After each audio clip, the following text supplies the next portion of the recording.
ছকটা আমরা অনেকে মনে রাখতে পারি না। তো আজকে আমরা খুব সহজেই এই ছকটা মনে রাখবো। দেখো, তোমার এখানে কোশ্চেন কিভাবে করবে যে সৃষ্ট রোগের নাম মনে করে দিয়ে দিবে যে এইডস, এটার কারণে কি তোমার ভাইরাসের নাম কি। তো এটা আমরা খুব সহজে মনে রাখবো। দেখো, তোমরা এটা খুব কমনলি জানো যে এইডস এর ভাইরাসের নাম হচ্ছে এইচআইভি, এটা মনে রাখা লাগে না। এখন ডেঙ্গু মনে রাখবা, ডেঙ্গু যে ডাফ একটা বাদ্যযন্ত্র আছে, নাম শোনা থাকবো হয়তো। তাহলে আমি মনে রাখতে হবে যে ডেঙ্গু থেকে ডাফ মানে ফ্ল্যাভি ভাইরাস। ওকে, দেখো বার্ড ফ্লু আর সোয়াইন ফ্লু, দুইটা তোমার ফ্লু আছে তাই না?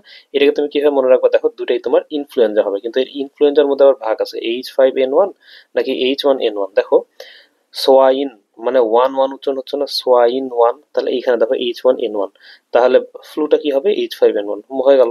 এবার দেখো চিকুনগুনিয়া, চিকুনগুনিয়ায়, এটা মুখস্থ করা লাগতেছে না। এবার দেখো সার্স মনে রাখবা, সানি, সাতে হচ্ছে সার্স আর নিতে হচ্ছে নিপা ভাইরাস।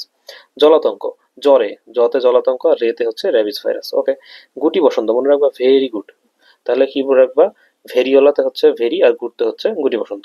জল বসন্ত মনে রাখবো, বরিগজা বরিগজা, বরিগতে জল বসন্ত, বরিগতে হচ্ছে জোস্টার, ভেরিসেলা জোস্টার।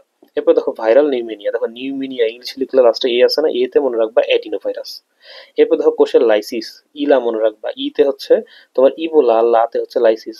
সর্দি মনে রাখবা, নাক মানে রাইনো, রাইনো মানে হচ্ছে এটা একটা আমাদের মেডিকেল টার্ম, রাইনো।